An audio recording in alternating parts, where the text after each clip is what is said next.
The LSU Museum of Natural Science houses exhibits of some of the most interesting and popular animals in the world, but the real work happens below the surface.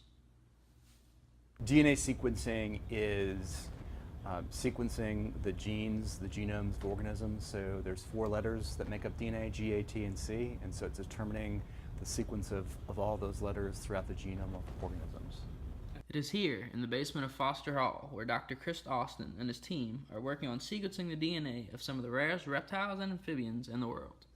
What we developed was a technique to help extract the DNA from the formalin-preserved specimens, and then we leveraged these next-generation sequencing technology to be able to sequence the genomes of organisms from these fluid-preserved specimens, rare, endangered specimen species. The research was funded by a grant from the National Science Foundation and allows Dr. Austin to travel to places such as New Guinea for his research.